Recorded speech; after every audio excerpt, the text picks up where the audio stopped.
Bienvenidos a un ciclo más del Círculo Bastiat. A mí me da mucho gusto retomar esta iniciativa que realizamos junto con Caminos de Libertad y la Fundación Friedrich Naumann y que tiene como objetivo pues, reflexionar en torno a las ideas que hacen posible, en concreto, la libertad económica, la propiedad privada, la responsabilidad personal y todo lo que esto tiene como consecuencias, por ejemplo, a nivel del bienestar material de las personas. Ese es fundamentalmente el objetivo general del Círculo Bastiat, reflexionar en torno a estas ideas, y para este ciclo que inicia hoy en enero de 2015 y terminará unos meses después en mayo, he elegido como texto a presentar, discutir, reflexionar en torno a él, lo que yo he llamado el Decálogo Económico para el Buen Comportamiento del Gobierno, un texto que ya hace algunos años yo escribí ante la necesidad que tenía yo mismo de aclararme,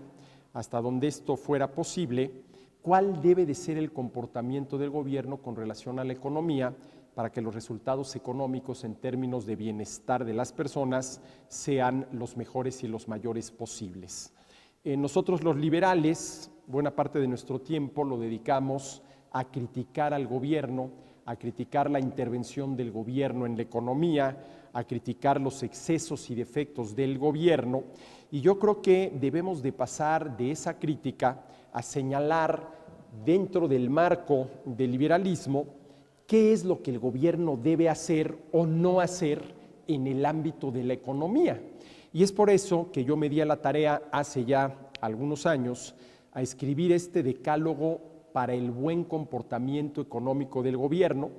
Son las 10 reglas que yo considero que el gobierno tiene que observar para que su participación en la economía sea verdaderamente beneficiosa y no dañina. Y quisiera aclarar que este decálogo económico del gobierno viene precedido de un decálogo para el buen comportamiento general del gobierno. Es decir, yo realmente redacté 2 decálogos, 2 conjuntos de 10 mandamientos para que el gobierno y en concreto los gobernantes se comporten bien, de tal manera que este decálogo para el buen comportamiento económico del gobierno, de alguna manera habría que analizarlo un poco más a fondo, un poco más ampliamente, desde la perspectiva de ese otro decálogo que es el decálogo general para el buen comportamiento del gobierno, del cual se deriva esto. Pero aquí, a lo largo de este ciclo del Círculo Bastiat, quiero yo centrar la atención en la parte económica, ¿no? Es decir, en esto que yo he llamado decálogo para el buen comportamiento económico del gobierno, ¿sí? Ahora, a ver, este decálogo es interesante porque de alguna manera sintetiza temas de filosofía política. A ver, ¿qué debe hacer el gobierno? ¿Qué es lo que legítimamente debe hacer el gobierno, en el ámbito de la economía? Filosofía del derecho, ¿es justo o no es justo que el gobierno haga o deje de hacer esto con relación a los agentes económicos?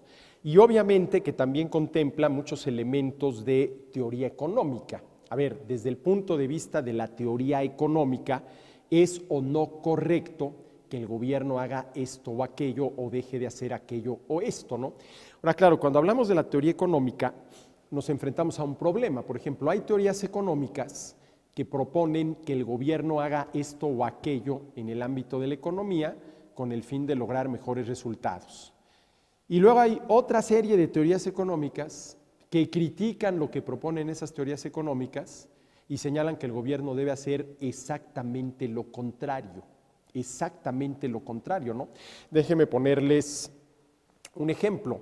Podríamos, por un lado, tener el keynesianismo, que es un conjunto de teorías y políticas económicas, que lo que señalan es que el gobierno tiene que incentivar la demanda agregada para lograr un mayor crecimiento económico.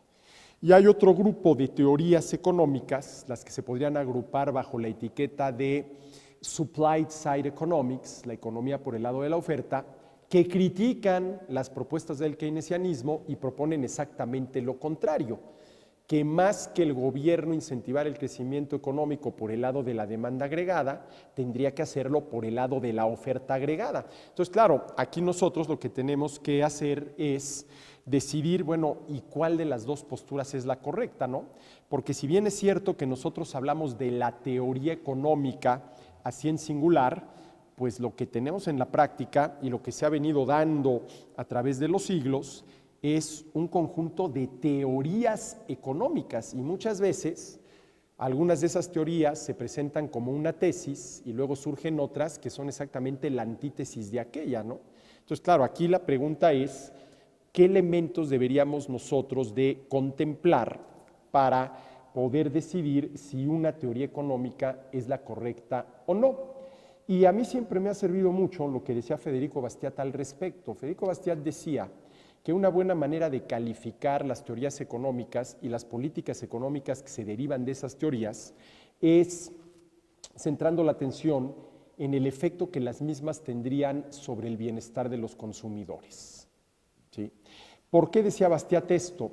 Fundamentalmente por dos razones. La primera, porque consumidores somos absolutamente todos.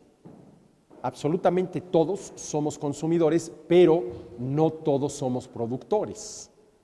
¿Sí? Entonces, aquello que beneficia a los consumidores, que somos no la mayoría, sino la totalidad, porque todos somos consumidores, es lo que tendría que llevarse a la práctica, mientras que aquello que beneficie nada más a los productores, sobre todo si ello supone algún perjuicio para los consumidores, debería simple y sencillamente de desecharse como algo malo.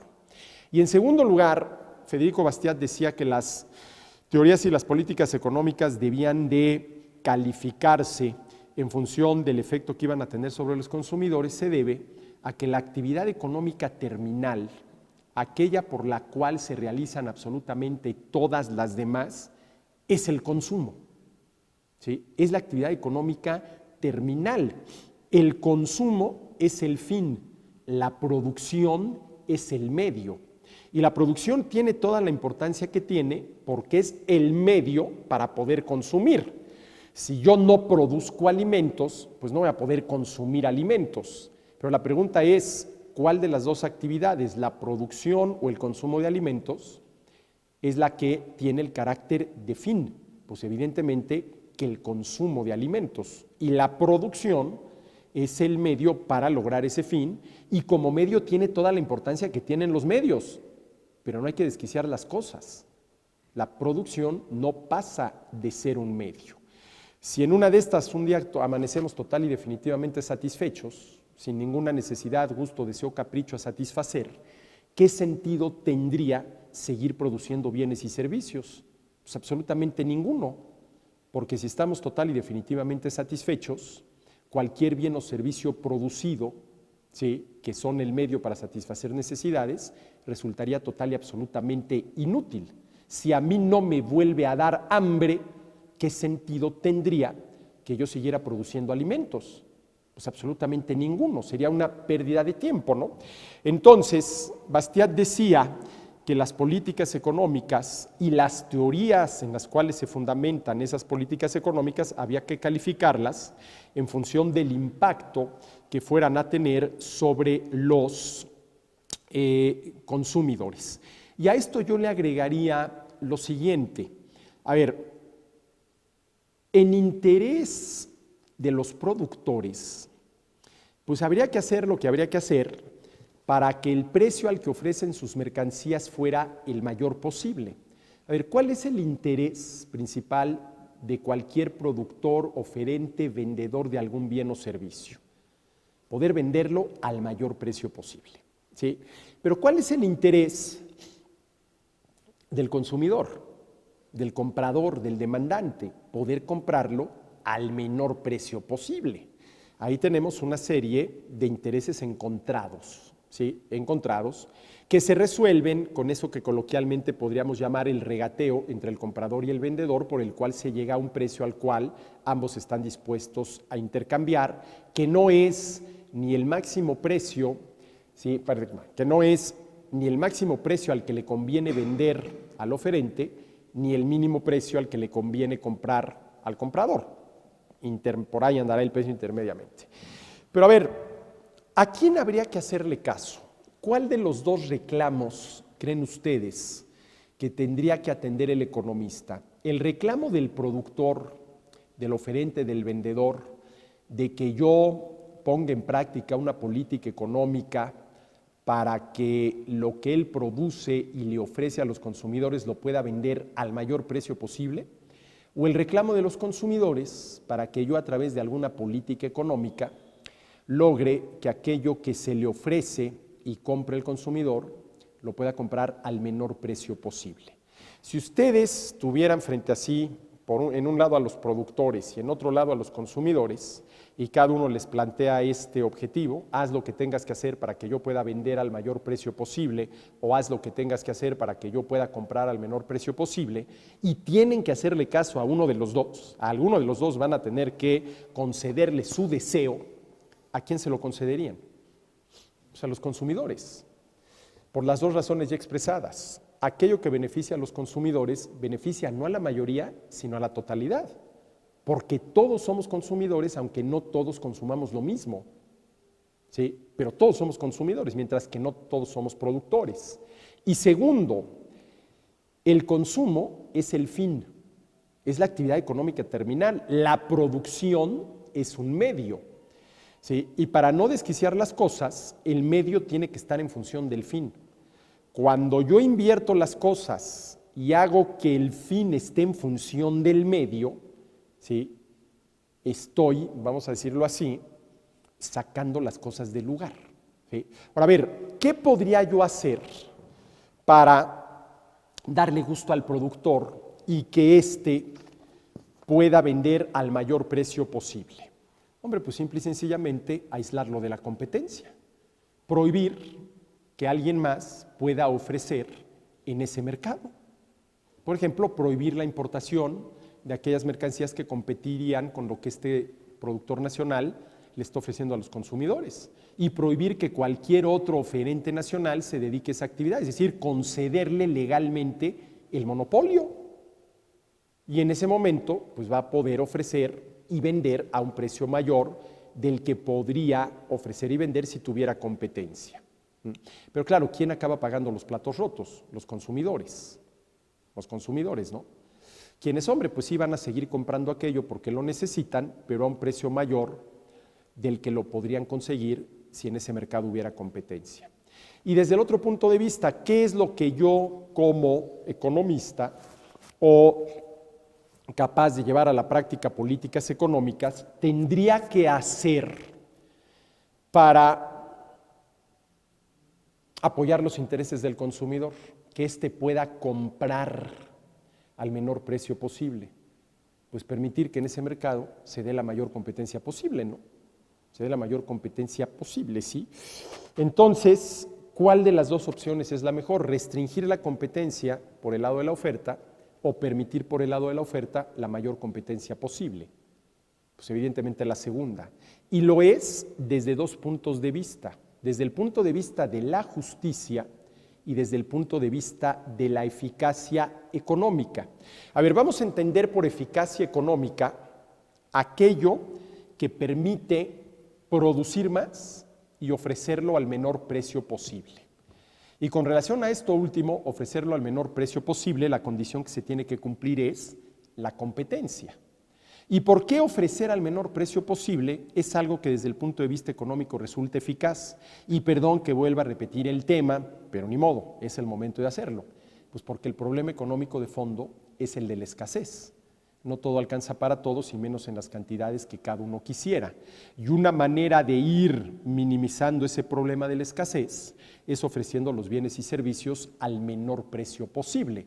Porque ceteris paribus, todo lo demás constante, si los precios de los bienes y servicios que consumimos bajan, vamos a tener la posibilidad de comprar más de esos bienes y servicios, de reducir nuestro nivel de escasez y elevar nuestro nivel de bienestar.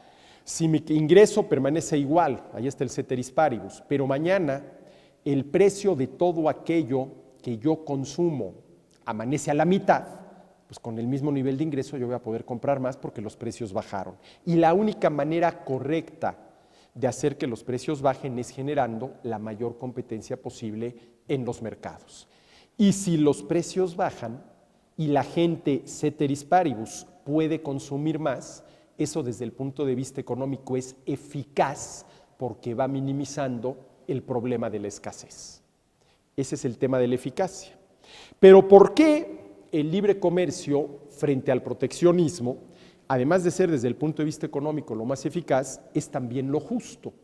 Porque, a ver, vamos a suponer que el gobierno ya le concedió el monopolio a fulanito en la producción de X. Que el gobierno le haya concedido el monopolio quiere decir que entonces yo, que quiero dedicarme a la producción de X, no lo puedo hacer porque el gobierno vía una ley le concedió el monopolio a fulanito. Y concederle el monopolio en la producción de X a fulanito supone violar mi libertad para trabajar, emprender, producir, invertir en la producción de X. ¿Y cómo justificas aquello? No, porque es que ese monopolio concedido a fulanito le va a permitir obtener la mayor ganancia posible. Ahora, la pregunta es si obtener la mayor ganancia posible debe ser el objetivo general, por no decir único, de las políticas económicas. Pues evidentemente que no. ¿Cuál debería de ser el objetivo de las políticas económicas del gobierno? Que los consumidores puedan consumir más y mejor. No que los productores, los oferentes, los vendedores obtengan la mayor ganancia posible, ¿sí? Entonces aquí se mezclan temas que están relacionados con la justicia por un lado. ¿Es justo o no que el gobierno le prohíba a menganito competir con fulanito? No, pues es injusto, porque lo que le está prohibiendo a menganito es trabajar, invertir, emprender, producir, y eso es precisamente lo que necesitamos, ¿no? Que más gente se dedique a ello. Y por el otro lado, la pregunta por la eficacia, ¿no? ¿Qué tan eficaz resultan este tipo de medidas, por ejemplo, las proteccionistas, desde el punto de vista de minimizar el problema de la escasez? Pues son muy pocos eficaces porque lo que hacen es agravar el problema de la escasez. Agravar el problema de la escasez. Lo voy a poner en términos muy sencillos. ¿Qué productor es el que va a obtener la mayor ganancia posible? ¿Sí? Aquel cuyo producto enfrente en el mercado la mayor escasez posible. A ver, vamos a suponer que en todo México quedara solamente 1 litro de agua, de tal manera que habría una brutal escasez de agua. ¿Qué precio creen ustedes que podría alcanzar ese litro de agua? Pues un precio impagable para la gran mayoría que tendría que morirse de sed, ¿no? ¿Y cuál sería la causa de ese precio impagable para la gran mayoría? Pues la escasez. La escasez. Y el proteccionismo lo que hace es, si no eliminar la oferta de algún bien o servicio, si limitarla al prohibir que con ese oferente compitan o las importaciones, productores de otros países, o otros productores que quieran invertir en el mismo país para producir lo mismo y competir con aquel, ¿sí? Entonces, este asunto del decálogo económico que redacté toca temas de filosofía política, porque tiene que ver con la pregunta ¿qué debe hacer el gobierno? Que no es lo mismo que la pregunta ¿qué puede hacer el gobierno?, ¿no? Porque aquí hay una cuestión muy interesante, ¿no? Cuando uno le pregunta a la gente, a ver, ¿qué debe hacer el gobierno? ¿Cuáles son las legítimas tareas del gobierno? La gente no sabe cómo responder, no sabe qué criterios utilizar para responder, ¿no? Hombre, la mayoría de la gente entiende que una legítima tarea del gobierno es proteger a los ciudadanos de la delincuencia. Eso lo entienden. Pero a ver, cuando les preguntas, ¿y también es legítima tarea del gobierno educar al pueblo? ¿Convertirse en el petrolero de la nación? ¿Promover el deporte? ¿Volverse el mecenas de las artes? Ahí ya no saben qué responder, ¿no? Bueno, eso es bueno o es malo, ¿no? Claro, si yo soy deportista, pues voy a decir que efectivamente el gobierno tiene que promover el deporte porque yo me voy a beneficiar de aquello, ¿no? Si yo soy cineasta, pues voy a decir que el gobierno tiene que ser mecenas de las artes para ver si por ahí me toca algún subsidio que me permita empezar a filmar mi película, etcétera, etcétera. Pero la pregunta es si esas son legítimas tareas del gobierno, ¿no? Y luego mucha gente acaba pensando que pues es legítima tarea del gobierno todo aquello que el gobierno hace o todo aquello que el gobierno puede hacer. Y ya llegado a ese extremo, pues evidentemente entonces pues es legítima tarea del gobierno todo lo que el gobierno hace por el simple hecho de que lo hace. Y evidentemente que no es así, ¿no? Evidentemente que no es así y no puede ser así. Entonces, lo que yo he tratado con este decálogo económico o decálogo para el buen comportamiento económico del gobierno es definir qué es lo que el gobierno debe o no debe hacer con relación a la economía, Y déjenme poner 3 ejemplos históricos, ¿sí?, de lo que el gobierno puede, preguntándonos si también debe hacer con relación a la economía. Y me voy a referir en primer lugar a un ejemplo histórico que tiene que ver con lo que se considera el nacimiento de la teoría económica moderna, con la publicación en 1776 de una investigación en torno a la naturaleza y causas de la riqueza de las naciones de Adam Smith. En muy buena medida, el texto de Smith es una crítica al mercantilismo, que era un conjunto de políticas comerciales vigentes en aquella época que partían de la creencia falsa de que la riqueza consiste en el dinero, de que en la medida en que se acumule más dinero, más rico será un país, y que para ello lo que hay que hacer es promover las exportaciones, a cambio de las cuales recibimos dinero, y limitar lo más posible las importaciones, ¿sí?, porque en la medida en que yo importo, lo que estoy dando a cambio es dinero, ¿sí?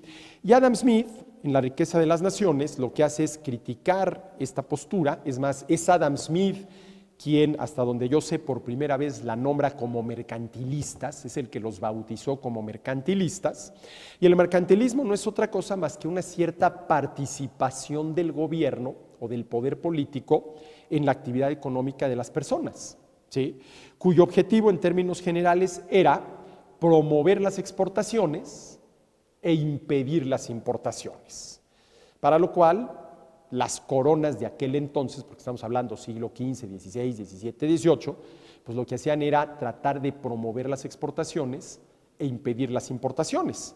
Pero claro, aquí cualquier país que tome ese sendero se enfrenta con un gran problema. ¿Cuál es? A ver, es posible, supongamos 2 países, para no complicarnos, nada más 2 países, A y B. ¿Es posible que una y otra vez A le exporte a B sin que A importe de B? No, porque ¿con qué van a pagar los del país B las importaciones del país A? Con lo que les exporten al país A. Olvídense del dinero, piensen nada más en términos de peras y manzanas. ¿Sí? A exporta manzanas a B y B exporta peras a A. ¿Qué quiere decir que A exporta manzanas a B? Que en el mismo momento en el cual las manzanas fluyen de A a B, ¿qué es lo que está fluyendo de B a A? Peras. Entonces, si bien es cierto que durante un periodo de tiempo relativamente corto, ¿sí?, puede haber nada más exportación de A a B, a la larga eso es insostenible. Es decir, es imposible que alguien pretenda vender siempre sin en ningún momento comprar. ¿Sí? Eso es imposible. Entonces, aquí de entrada en el mercantilismo hay un problema, ¿sí?, en cuanto a su objetivo, ¿no? Mantener eternamente una balanza comercial superavitaria. Bueno, pero es que tu balanza comercial superavitaria necesariamente implica que la balanza comercial deficitaria de alguien más. Y el día que ese déficit comercial se quiera corregir, ¿cómo se corrige? Reduciendo el superávit comercial de la otra nación. No hay otra, ¿no? No hay otra. Y es por eso que al final de cuentas el mercantilismo desembocó en una serie de guerras. Y que por ejemplo, resultado del mercantilismo muy claro fue que la piratería, ¿no? Esto es algo muy interesante. ¿Qué relación hay entre la piratería con el mercantilismo? Pero bueno, para no desviarme del tema, si aceptamos que la ciencia económica moderna da sus primeros pasos con la publicación de La riqueza de las naciones de Adam Smith, y La riqueza de las naciones, la obra me refiero, en muy buena medida es una crítica al mercantilismo, pues resulta que la teoría económica moderna nace criticando lo que en aquel entonces era la más clara intervención del gobierno en la economía. Nace como una crítica al intervencionismo gubernamental, que en aquel entonces eran las coronas, en la economía. Ahí tendríamos un ejemplo, ¿no? Sí.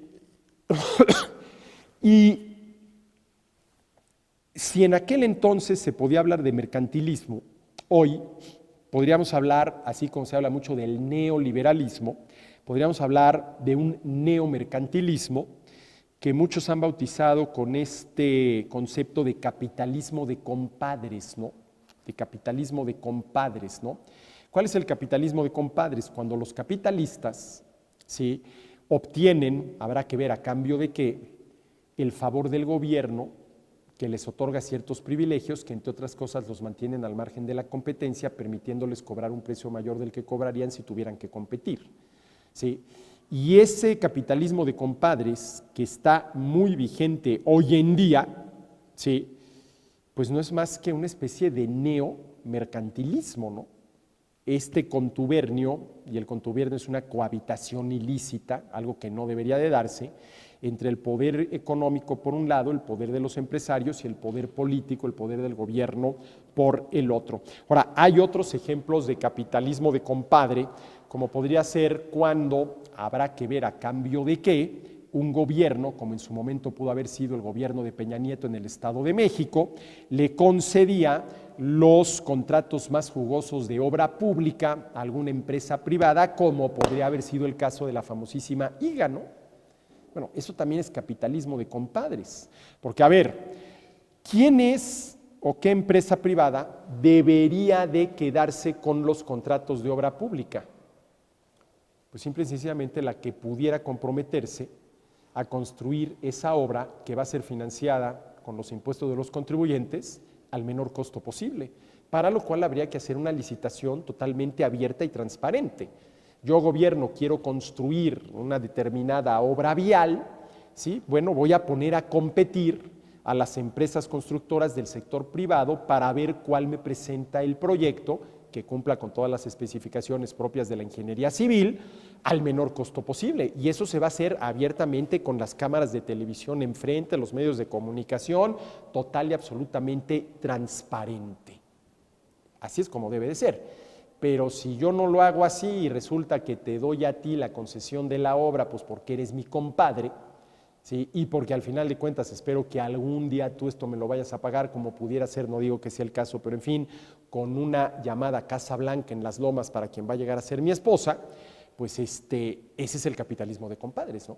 Es decir, tú te ganaste esa licitación por tus lazos con el poder, por tu amistad con el gobernador, por tus influencias políticas, no por mérito empresarial. Y eso no se vale. Y eso no se vale. Ese sería el capitalismo de compadres. Bueno, mercantilismo, en contra del cual surge la riqueza de las naciones.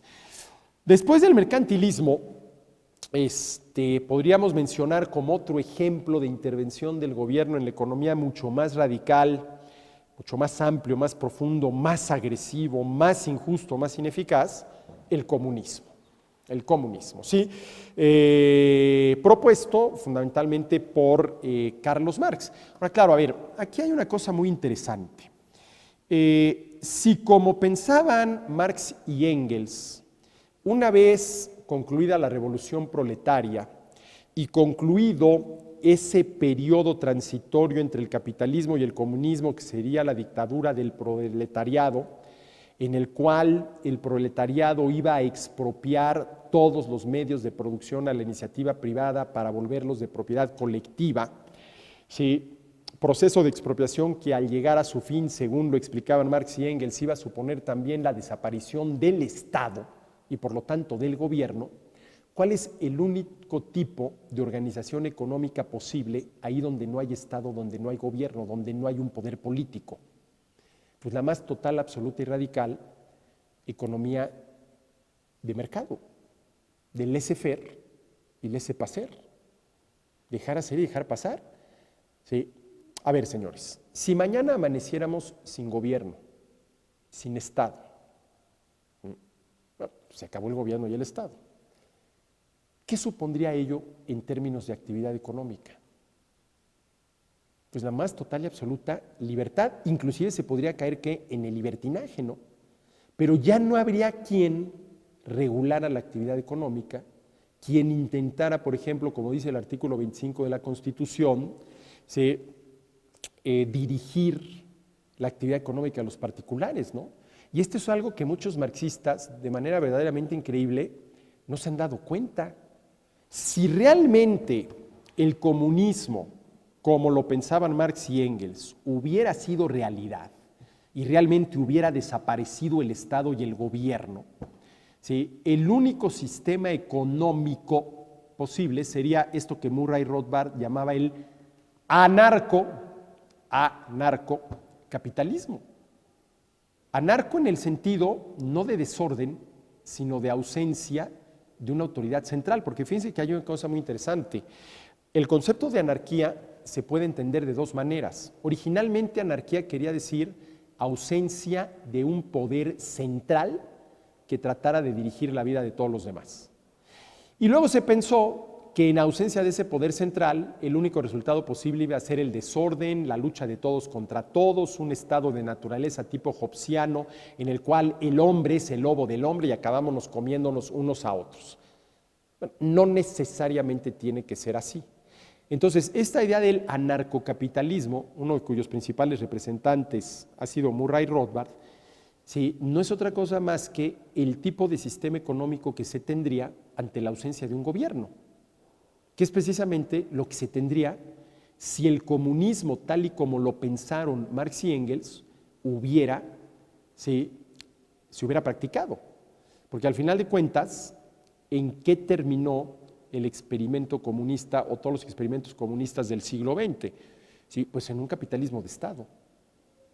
¿Sí? El gobierno no desapareció, al contrario, se fortaleció, creció, se amplió, se profundizó al grado de que llegaron a ser gobiernos dictatoriales, desde la Unión Soviética pasando por China hasta llegar a Cuba, ¿sí?, hasta llegar a Cuba, ¿no? Pero ¿qué supone el comunismo tal y como lo entienden los despistados, los marxistas despistados que no se han dado cuenta de esto que acabo de decir? Hombre, pues supone que el Estado en general o el gobierno en particular planeará, conducirá, coordinará y orientará la actividad económica de los particulares, porque se pretende que así se van a lograr mejores resultados.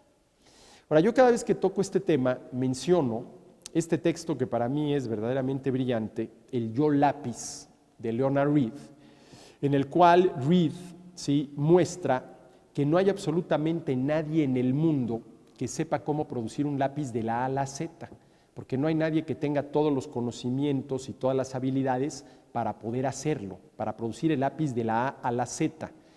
El lápiz, el proceso de producción del lápiz es el resultado, ¿sí?, de la cooperación de miles, de cientos de miles de personas, tanto a lo largo del tiempo como dentro de un mismo tiempo, que se coordinan a través de los mercados, a través de los intercambios, y no hay cerebro humano que pueda coordinar aquello desde un escritorio. Entonces, a ver, si no hay manera de planear, conducir, coordinar y orientar el proceso de producción de lápiz, ¿sí?, desde el escritorio de un burócrata, ¿habrá manera de hacerlo con todos los bienes y servicios que se nos ofrecen a diario en los mercados para satisfacer nuestras necesidades? Eso es absurdo. Y sin embargo, y esto está en el artículo 25 de la Constitución Política de los Estados Unidos Mexicanos, se dice que la tarea del Estado es planear, conducir, coordinar y orientar la actividad económica nacional. ¿Sí? Que dicho sea de paso, es exactamente lo mismo que dice el artículo 16 de la Constitución cubana, ¿no? Ahí tenemos, ¿sí?, otra serie de propuestas a favor de una determinada intervención del gobierno en la economía, que en este caso sería muy amplia, muy profunda, ¿no? El gobierno diciéndonos qué hacer, cómo hacerlo, cuándo hacerlo, el gobierno dueño de los medios de producción, con lo cual absolutamente todos nos convertiríamos en burócratas, etcétera, etcétera. ¿Sí? El comunismo. ¿Sí? Podríamos considerar también como una propuesta distinta de intervención del gobierno en la economía el keynesianismo. El keynesianismo, ¿sí?, que al final de cuentas lo que dice, y esta idea ya está en Malthus, a quien yo considero un keynesiano prematuro, que los ciclos económicos, las fluctuaciones en la producción de bienes y servicios y por lo tanto en la generación del ingreso, se deben siempre a una insuficiente demanda agregada, o dicho de otra manera, a un exceso de ahorro. y que el gobierno tiene que compensar con un mayor gasto financiado con emisión primaria de dinero ese gasto realizado por los particulares que te genera recesiones y la parte descendente y recesiva del ciclo económico. Bueno, ahí lo que Keynes estaba proponiendo era un tipo de intervención del gobierno en la economía, ¿no? Del gobierno en la economía, y todo ello a partir de la confusión que viene desde Malthus, y yo no sé por qué la mayoría de los keynesianos no se han dado cuenta de esto, o si se han dado cuenta de esto no quieren aceptarlo porque se les cae todo el tingladito, la confusión entre ahorrar y atesorar. Atesorar supone guardar parte del dinero generado por uno en una caja de zapatos y meterlo debajo del colchón, con lo cual efectivamente estoy reduciendo la demanda agregada. A ver, si yo tomo 1,000,000 de pesos, los guardo en una caja de zapatos y lo meto debajo del colchón, estoy reduciendo la demanda agregada en 1,000,000 de pesos.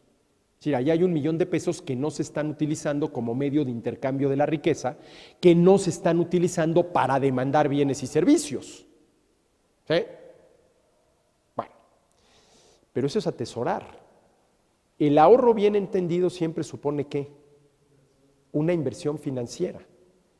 El dinero que yo dejo de gastar, te lo presto a ti a cambio de los intereses que me vas a pagar.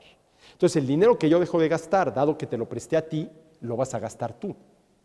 No lo gasté yo, pero lo vas a gastar tú. Al final de cuentas, alguien terminó gastándolo, ¿no?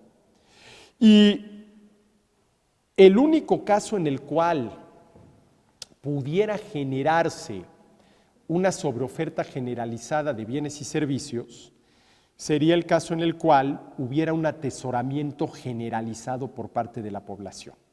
A ver, si el día de mañana todos los mexicanos decidiéramos atesorar, guardar en una caja de zapatos y meterlo debajo del colchón y no tocarlo, una tercera parte de nuestro ingreso, desde Carlos Slim hasta el mexicano más pobre, efectivamente reduciríamos de manera considerable la demanda agregada. Y entonces habría una sobreoferta de bienes y servicios. ¿Consecuencia de qué? Pues efectivamente del atesoramiento, más no del ahorro. Ahora bien, ¿cuál es la manera correcta de solucionar esa sobreoferta generalizada de bienes y servicios? Los precios tendrían que bajar. Pero ¿cuál es el inconveniente de que los precios bajen para que se pueda vender esos bienes y servicios que a los precios actuales no se están vendiendo? Que a los precios más bajos muchas empresas pudieran quebrar. ¿Sí? Pudieran quebrar. Entonces, para evitar la quiebra de esas empresas, es por ejemplo que muchos keynesianos proponen, ¿sí?, evitar que bajen los precios. Pero para evitar que bajen los precios, lo que hay que hacer es que aumente la demanda agregada. Pero la demanda agregada no va a aumentar porque toda la gente ha atesorado una tercera parte de su ingreso. ¿Quién tendría entonces que aumentar la demanda agregada? El gobierno. El gobierno tendría que aumentar su gasto. Sí, de acuerdo. Pero ¿cómo va a financiar ese mayor gasto? ¿Con impuestos? Sale junto con pegado. Porque si yo gobierno les cobro más impuestos para gastar más, lo que yo gobierno gasto de más es exactamente lo que ustedes van a gastar de menos y la demanda agregada permanece igual. Pues entonces pidiéndoles dinero prestado a los ciudadanos, exactamente lo mismo. El dinero que yo gasto de más porque ustedes me prestaron dinero es el dinero que ustedes gastan de menos y la demanda agregada permanece exactamente igual. Entonces llegamos al fondo del asunto. Para que esto que yo llamo la receta keynesiana funcione, el gobierno tiene que gastar más sin que nadie más gaste menos. Y la única manera de lograr eso es financiando ese mayor gasto gubernamental con emisión primaria de dinero, que te genera inflación.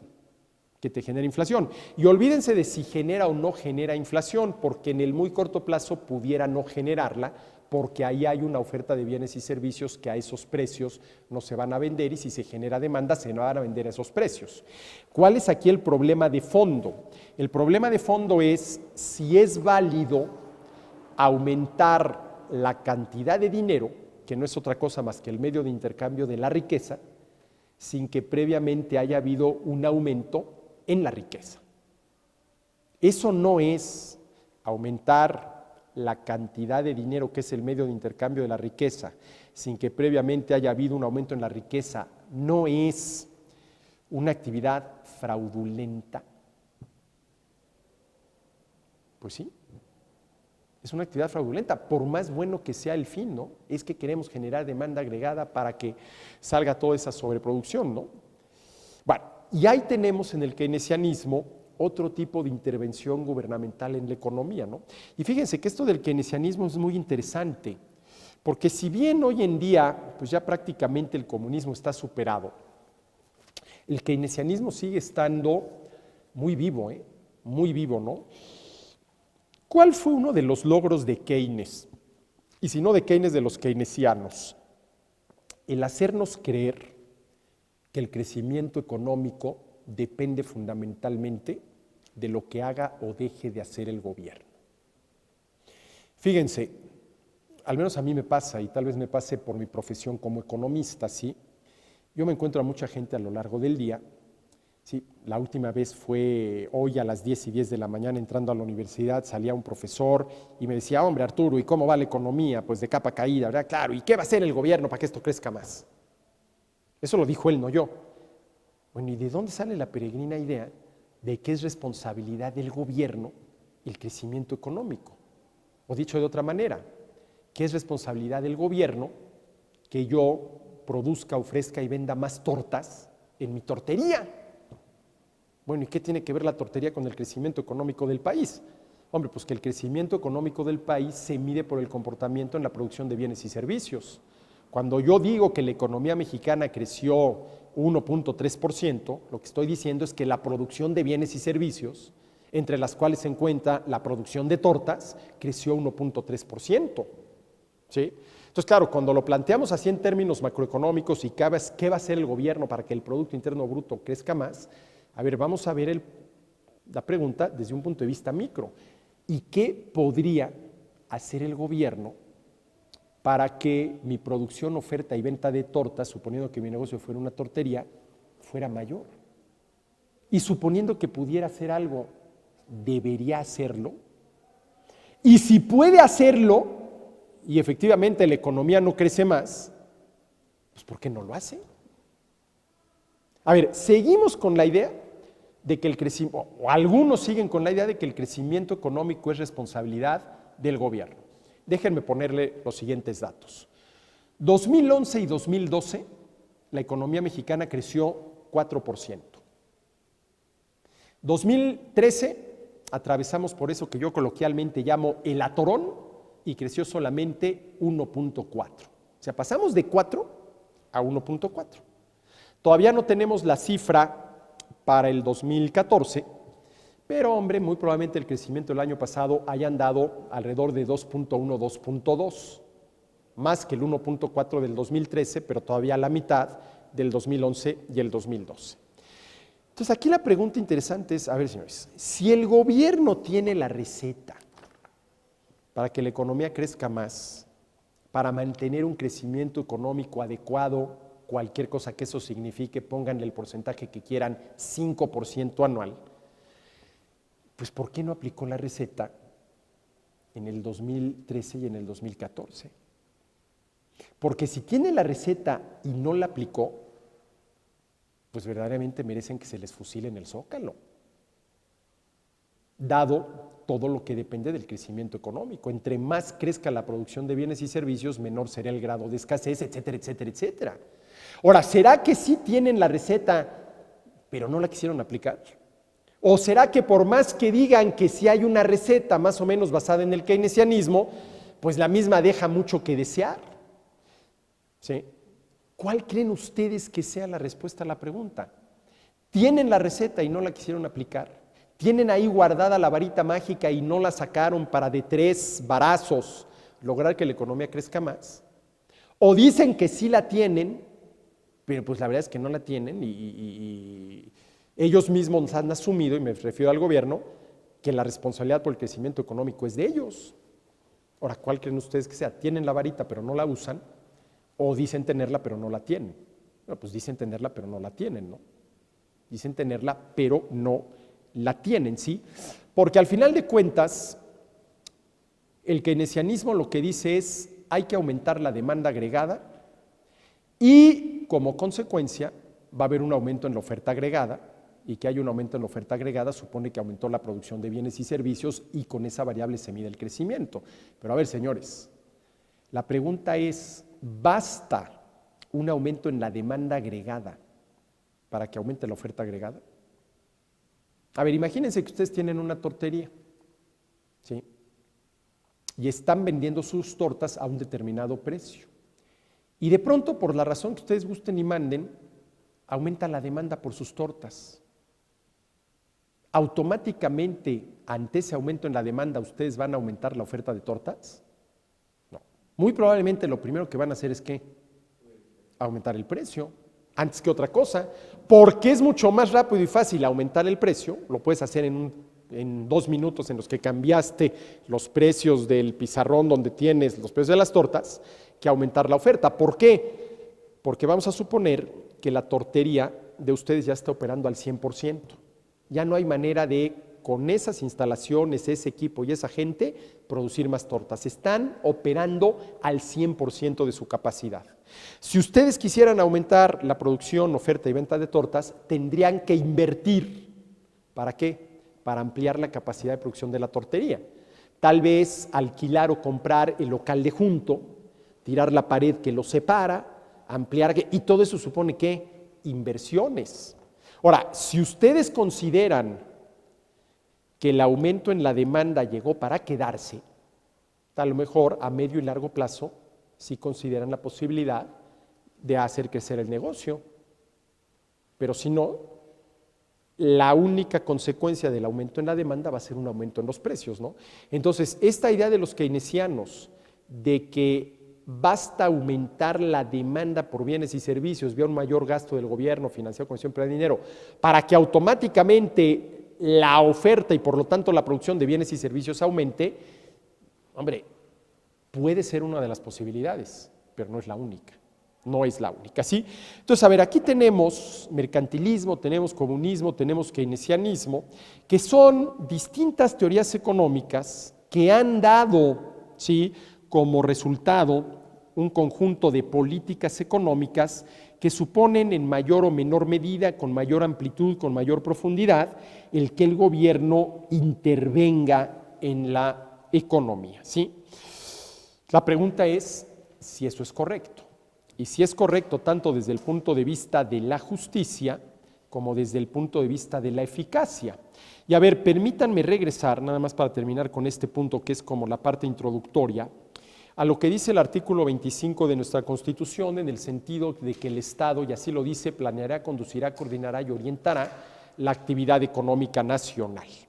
A ver, ello suena correcto por 2 razones. Lo que el Estado va a hacer es planear, conducir, coordinar y orientar, y lo contrario es la improvisación y el ahí se va, y por ese camino no llegas a ningún lado. Por lo tanto, qué bueno que el Estado planee, conduzca, coordine y oriente. Y en segundo lugar, lo que el Estado debe planear, conducir, coordinar y orientar es la actividad económica nacional, hombre, pues de cuya buena marcha depende que sigamos comiendo 3 veces al día. Conclusión, pues qué bueno que el Estado planee, conduzca, coordine y oriente la actividad económica nacional, ¿sí? Nada más que aquí hay un pequeño detalle. La actividad económica nacional, así con mayúsculas, aunque en el texto constitucional no esté escrito con mayúsculas, no existe. Es una abstracción. A mí cuando me preguntan, oye, ¿cómo va la economía mexicana?, siempre respondo como una pregunta. A ver, vamos a empezar por ver cómo te está yendo a ti en tu actividad económica, ¿sí? Porque la economía mexicana, la actividad económica nacional, es una abstracción que en el mejor de los casos, ¿sí?, no pasa de ser un conjunto de estadísticas. A ver, si yo digo que en el 2013 la economía creció 1.4%, ¿qué es lo que estoy diciendo? Que los bienes y servicios producidos por todos quienes los produjeron, en el 2013 creció 1.3% con relación al 2014. Pero si empiezo a analizar, por ejemplo, cada uno de los 9 sectores de gran actividad económica en los que el INEGI divide la producción de bienes y servicios en México, voy a ver que hubo sectores que a lo mejor crecieron 12%, y otros que a lo mejor decrecieron 3%, ¿no? Sí. Entonces, claro, ese 1.4% del crecimiento del PIB te da una idea de lo que en términos generales sucedió. Pero eso no quiere decir que absolutamente en todas las actividades productoras de bienes y servicios el crecimiento haya sido 1.4. Quiere decir que lo producido entre todos es una especie de promedio, ¿no? Si sacamos el promedio de la estatura de los que estamos aquí, a lo mejor es 1.77, y puede ser que ninguno de nosotros mida 1.77, ¿no? Por ejemplo, tú tienes una persona de 1 metro y otra de 2 metros, sacas el promedio es 1.50. Sí, pero uno es de 1 metro y otro es de 2. Y el promedio está bien, el promedio es 1.50, ¿sí? ¿Sí? 1 más 2, 3 entre 2, 1.5. ¿Sí? Pero ¿hasta qué punto ese promedio te refleja la realidad de esa comunidad formada por 2 personas, una de 1 metro de estatura y otra de 2 metros? Ese es el promedio, ¿no? Ahí te da esa idea el promedio, pero uno mide 1 y otro mide 2, ¿no? Los dos están, ¿qué? Muy lejos del promedio, aunque ese es el promedio, ¿no? Aunque ese es el promedio. Entonces, claro, el problema es que la actividad económica nacional no existe. Lo que existe son las actividades económicas de cada uno de nosotros. Eso es lo que en la realidad existe, ¿no? El puesto mañanero de la señora que se pone aquí unas cuantas cuadras a vender sus tortas de chilaquiles, sus tortas de tamales. Bueno, ahí hay un caso muy concreto de un mexicano realizando una actividad económica. Eso es lo que existe, ¿sí? Y eso multiplicado por millones de agentes económicos, cada uno de los cuales realizamos una actividad económica, ¿sí? De tal manera que la única forma de que el Estado planee, conduzca, coordine y oriente la actividad económica nacional sería planeando, conduciendo, coordinando y orientando las actividades económicas de las personas. Y si así fuera, ¿dónde quedaría la libertad económica para trabajar, emprender, invertir, producir, distribuir, ofrecer, vender, comprar, consumir, ahorrar, etcétera, etcétera, etcétera? ¿Sí? Entonces, de entrada, podríamos pensar que lo que dice el 25 constitucional en el sentido de que le corresponde al Estado planear, conducir, coordinar y orientar la actividad económica nacional es algo positivo por las 2 razones que di. Pero ya analizándolo a más detalle, aguas, porque si así fuera que no lo es, porque en México, estrictamente hablando, el Estado no planea, conduce, coordina y orienta la actividad económica nacional, no lo hace, aunque sí tiene mucha injerencia, pero no llega a esos extremos, ¿dónde quedaría la libertad económica de los individuos? ¿Sí? Bueno, y eso está en el artículo 28 de la Constitución, ¿no? Ahora, a ver, ¿qué es lo preocupante en México? Que imagínense que llegara a la presidencia de la República alguien convencido de que el camino al progreso económico es ese, el Estado planeando, conduciendo, coordinando y orientando la actividad económica de los particulares. ¿Qué podría pasar en México? Pues que en unos cuantos años podríamos acabar como está acabando Venezuela, con una economía paralizada. Porque imagínense lo que supondría que les dijeran a ustedes, a ver, les damos de aquí al 1 de febrero, ya no falta mucho, para que ustedes, economistas de renombre, con excelentes promedios, lo más granado de la profesión, empiecen a planear, conducir, coordinar y orientar la actividad económica de los particulares en el país. Con la única condición, y de no cumplírsela, se les fusila en el Zócalo, por incumplidos, de que los resultados sean mejores de los que tenemos ahorita. ¿Y qué es lo que tenemos ahorita?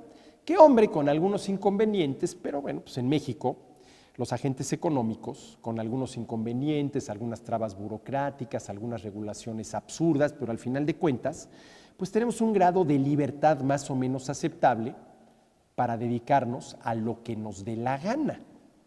Es mi caso. A mí el gobierno no me obliga a dedicarme a lo que me dedico.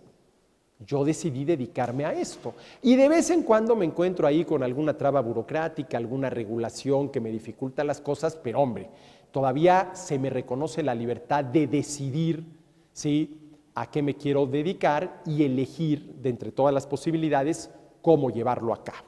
¿Sí? Entonces, señores, a partir del 1 de marzo, y no hay vuelta de hoja, fueron ustedes elegidos por el dedo de Dios, 1 de marzo, no, 1 de febrero, ¿sí?, la tarea que se les encomienda a ustedes es planear, conducir, coordinar y orientar la actividad económica de los mexicanos con la única condición de que se logren mejores resultados de lo que hemos logrado ahorita, y esos mejores resultados los vamos a calificar en función a 3 variables: una mayor oferta de bienes y servicios, una mejora cualitativa en los bienes y servicios ofrecidos, y que todo eso se ofrezca a un menor precio del que se está ofreciendo hoy. Y si no lo logran, nos los fusilamos en el Zócalo. ¿Aceptarían? Y si aceptan, eso sería de una, ¿cómo le podríamos llamar?, soberbia intelectual impresionante, porque supondría que efectivamente ustedes creen que como economistas pueden planear, conducir, coordinar y orientar la actividad económica de los particulares. Y vamos a suponer que lo pudieran hacer y que efectivamente se obtuvieran, en términos de estas 3 variables, mayor producción, mayor calidad de lo producido y ofrecido a menores precios, mejores resultados de los que se obtienen ahorita. Que desde el punto de vista de la eficacia fuera posible. Desde el punto de vista de la justicia, ¿se justificaría? Que ustedes obligaran a los agentes económicos a hacer aquello que ustedes saben van a dar mejores resultados. ¿Se justifica? A ver, ¿se justifica en aras de la eficacia violar la justicia? Y la justicia supone respetar los derechos de los demás, comenzando por el derecho a la libertad a trabajar en lo que me dé la gana. Se las volteo. Vamos a suponer que a mí me dan esa tarea: planear, conducir, coordinar y orientar la actividad económica de todos ustedes para lograr mejores objetivos. Y resulta que para lograr mejores objetivos, lo que le urge a este país son más y mejores pedagogos, y no más economistas. De tal manera que, en aras de esos mejores resultados económicos que sí se van a lograr, pues tengo que obligarlos a ustedes a dejar de estudiar economía y empezar a estudiar pedagogía. Ahora, a ver, vamos a suponer que yo les demuestro, sin lugar a dudas, de que si ustedes dejan de estudiar economía y se van a estudiar pedagogía, dentro de 10 años, porque tampoco se va a dar esto de la noche a la mañana, México va a ser la potencia económica número 1 del mundo. En 10 años vamos a multiplicar por 10 el Producto Interno Bruto por habitante en este país. Pero una de las condiciones para lograr aquello es que ustedes dejen de estudiar economía y se me vayan a estudiar pedagogía. ¿Quién de ustedes estaría dispuesto a hacerlo? Si les demuestro objetivamente, sin lugar a dudas, de que efectivamente vamos a, dentro de 10 años, a multiplicar el Producto Interno Bruto por habitante o el ingreso por habitante por 10. Fíjense qué interesante. Ninguno de ustedes dijo: yo le entro. Bola de egoístas. A ver, vean lo que está en juego. La pregunta es si en aras de la eficacia se justifica violar la libertad de los demás. Es decir, si en aras de la eficacia se justifica cometer una injusticia. Y yo creo que no. Yo tampoco hubiera aceptado. Yo tampoco hubiera aceptado. Sí. Oye, pero ¿qué es una vida? Y además no te estoy pidiendo sacrificar tu vida, estoy pidiendo sacrificar tu vocación, tus estudios. Bueno, pero sacrificar tu vocación y tus estudios no es tanto como pedir sacrificar tu vida en vida. ¿Sí? ¿Ustedes imaginan lo que ha de ser dedicarse toda la vida a realizar una tarea que no nos gusta, que no nos llena? ¿Sí? Que por más que efectivamente contribuya al logro de ciertos resultados deseables, a mí me deja total y absolutamente insatisfecho. Lo que es ir por la vida siempre y en todo momento y en todo lugar cuesta arriba, ha de ser terrible, ¿no? Ha de ser terrible, ¿no? ¿Sí?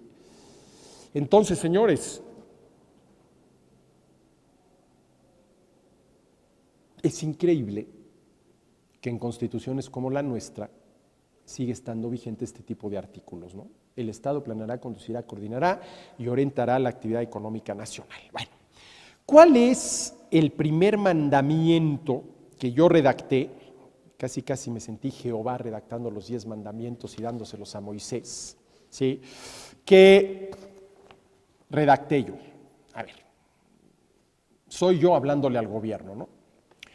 Reconocerás plenamente, definirás puntualmente y garantizarás jurídicamente la libertad individual para trabajar, emprender, producir, ahorrar, invertir, comerciar y consumir, así como la propiedad privada sobre los medios de producción, el patrimonio y los ingresos. ¿Sí? Para mí, esa es la primera regla que cualquier gobierno que quiera que en su país se obtengan buenos resultados económicos tiene que observar. Y fíjense que es una regla relacionada estrictamente hablando ¿con qué? Con la justicia. Con la justicia. A ver, aquí hay dos preguntas, señores, relacionadas con este primer mandamiento. La primera, ¿tenemos o no tenemos los seres humanos el derecho a dedicarnos al trabajo que nos dé la gana, siempre y cuando el mismo no suponga una actividad delictiva por su propia naturaleza? Me queda claro que puedo, mas no debo, dedicarme al secuestro, que puedo, mas no debo, dedicarme a la extorsión, que puedo, mas no debo, mucho menos, dedicarme al asesinato, porque todo ello son actividades delictivas por su propia naturaleza. Estás violando los derechos de terceros. Yo asesino, violo el derecho a la vida. Yo secuestro, violo el derecho a la libertad. Yo robo, violo el derecho a la propiedad. Pero al margen de las actividades delictivas, ¿tenemos o no tenemos los seres humanos el derecho a trabajar? Lo voy a decir en los términos más claros posibles, en los que nos dé la gana. Pues claro que sí. Nada más faltaba que no. No, tú no puedes estudiar economía. No, tú quieres ingeniería civil de ninguna manera. Y tu pedagogía, Dios nos libre. ¿Por qué no? Ahora, a ver, una cosa es tener la libertad para poder intentar el trabajo que nos guste, y otra cosa muy distinta es tener garantizado el éxito. ¿Sí? Esas son dos cosas totalmente distintas, porque no es cierto, como falsamente dice el dicho popular, que querer es poder. Es más, ese dicho está mal planteado, porque lo que ese dicho quiere decir es que basta con querer algo para lograrlo. Y evidentísimamente esto no es así. Pregúntenselos a los Vaqueros de Dallas. ¿Querían o no querían ganar el último partido contra Green Bay? Pues claro que sí, porque eso les daba el pase al Super Bowl, ¿no? O a la siguiente etapa. ¿Pudieron ganarle a Green Bay? No, al final de cuentas no, aunque hubo una parte en el partido en el cual Dallas iba arriba, ¿no? Ahora, ¿ustedes creen que hubo un solo jugador de Dallas que no quería ganarle a Green Bay? No, yo no quiero ganarle y ojalá y nos ganen. Pues claro que no. Entonces, ¿por qué si querían no pasaron a la siguiente etapa? Pues porque no pudieron con Green Bay. Querer no es sinónimo de lograr, porque entre lo que uno quiere y lo que uno logra está precisamente lo que uno puede. Y si bien es cierto que el ser humano puede muchísimo en todos los ámbitos de la acción humana, desde los intelectuales hasta los físicos, no lo podemos todo. Por ejemplo, en el ámbito físico, el ser humano es capaz de proezas como es un triatlón Ironman. Hombre, es estar en movimiento, los buenos triatlonistas, entre 8 y 9 horas. Nadar, correr, nadar, bicicleta y correr. Esa es una proeza física impresionante. Podemos mucho, pero no lo podemos todo. ¿Sí? No lo podemos todo. ¿Sí? Y en una de esas, qué bueno que no lo podemos todo, ¿no? Porque imagínense cómo sería la vida de alguien que lo pudiera absolutamente todo. Yo no sé cómo sería la vida de una persona que fuera a través de ella éxito tras éxito, tras éxito, tras éxito, ¿no? sin haber nunca experimentado el fracaso, que también es muy importante por las lecciones que te deja, etcétera, etcétera, ¿no? Pero en fin, entonces, jóvenes, ¿tenemos o no tenemos el derecho a trabajar en lo que nos dé la gana? Siempre y cuando ese trabajo no suponga una actividad delictiva por su propia naturaleza, ¿no? Eso lo doy por descontado. Pues claro que sí. Y si lo tenemos, entonces nadie debería prohibirnos dedicarnos, o por lo menos intentarlo, a aquello que nos dé la gana, que como decía alguien, es la razón más sobrenatural que existe para hacer las cosas en pleno ejercicio de mi libertad. Yo quiero estudiar economía porque quiero llegar a ser secretario de Hacienda, quiero llegar a ser gobernador del Banco de México, quiero llegar a ser secretario de Economía. Adelante, adelante. ¿Sí? Primera pregunta. Segunda pregunta. ¿Tenemos o no tenemos los seres humanos el derecho al producto íntegro de nuestro trabajo? Y subrayo íntegro. Miren, la respuesta de entrada, de bote pronto, casi siempre es sí. Pero claro, al decir íntegro, entonces dice, bueno, pues espérame, entonces ¿qué pagaría con el pago de impuestos? Porque pagar impuestos supone que hay alguien que te los cobra. Como yo digo, yo no pago impuestos, a mí me los cobran. Y luego los pago, ¿no? ¿Y por qué los pagas? Pues para evitarme mayores problemas, ¿no? Me causa menor problema y angustia pagar impuestos que las angustias y problemas que me causarían el castigo por no haberlos pagado. Es decir, pago impuestos, al final de cuentas, porque soy un ser racional. Y me queda claro que me causa menos problemas y angustias pagar impuestos que el castigo al que me haría acreedor si no los pago.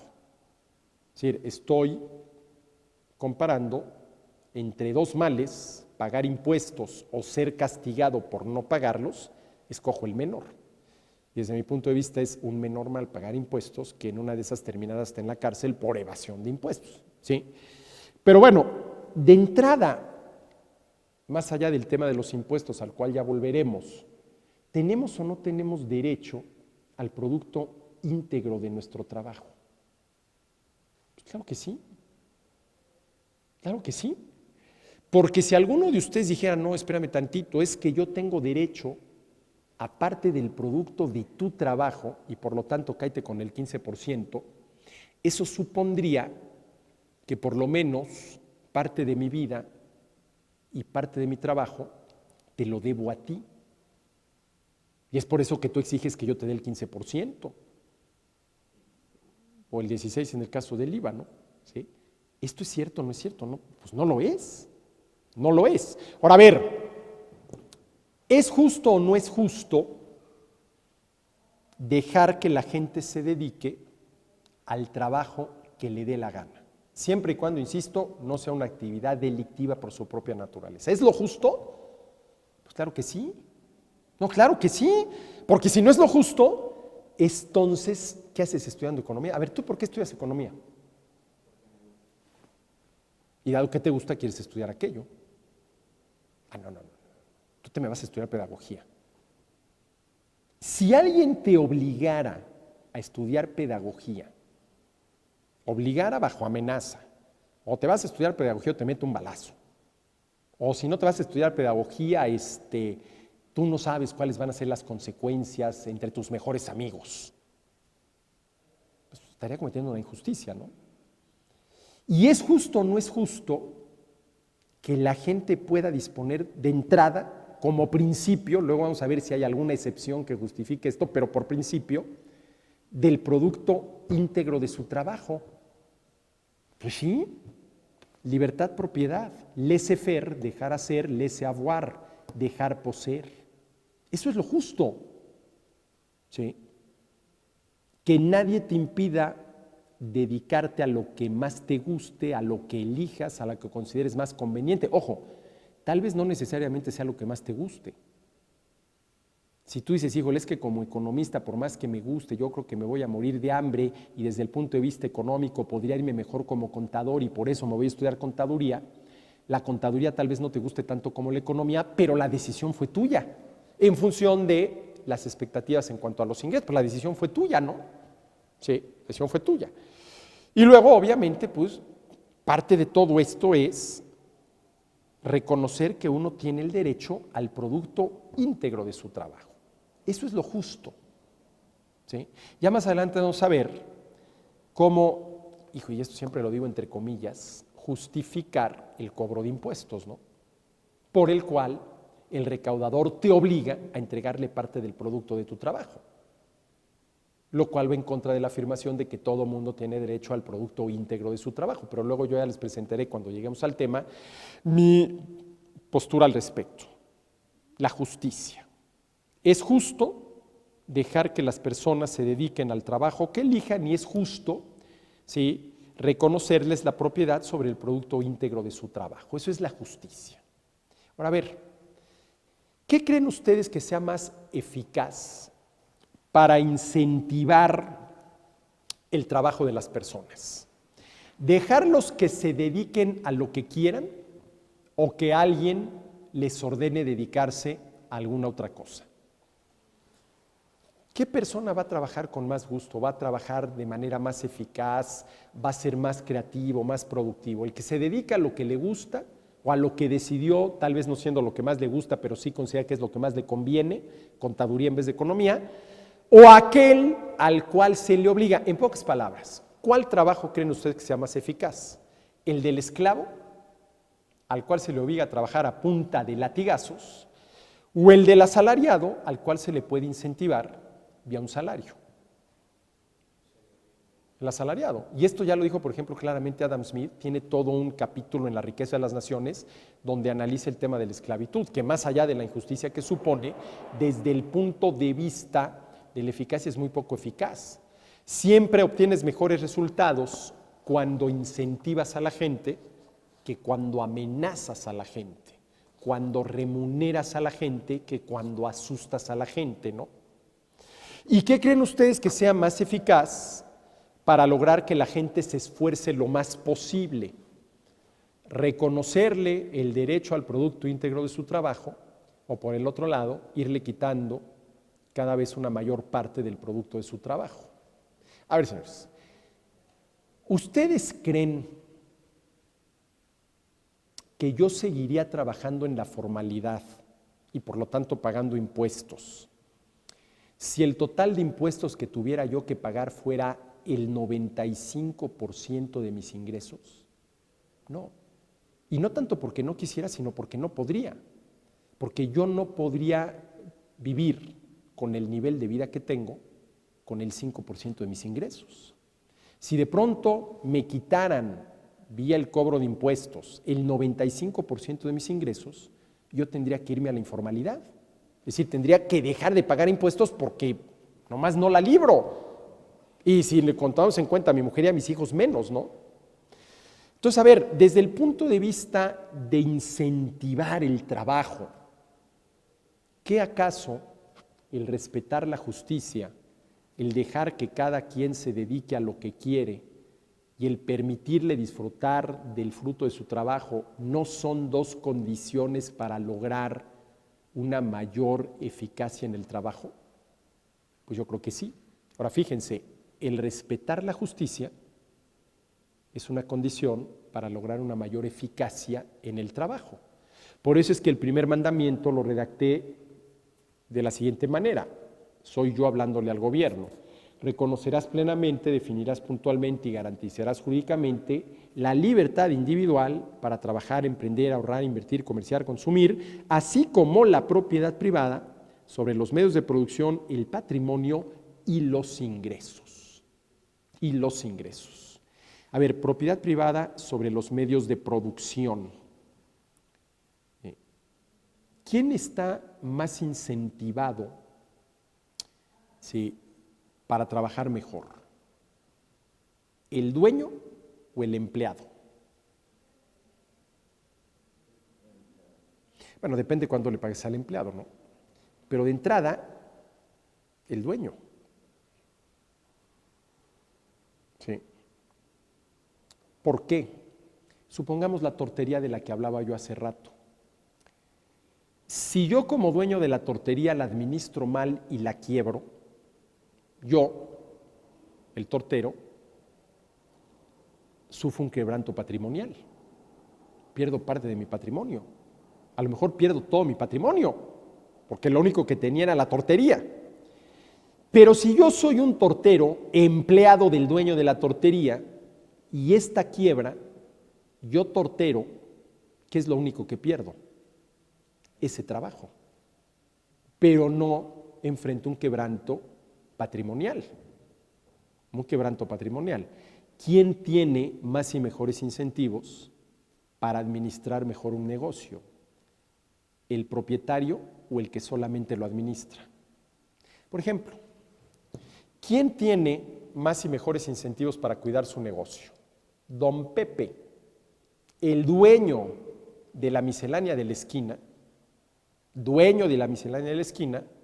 o el director general de Pemex, que no es dueño de absolutamente nada, sino solo el director general de la empresa.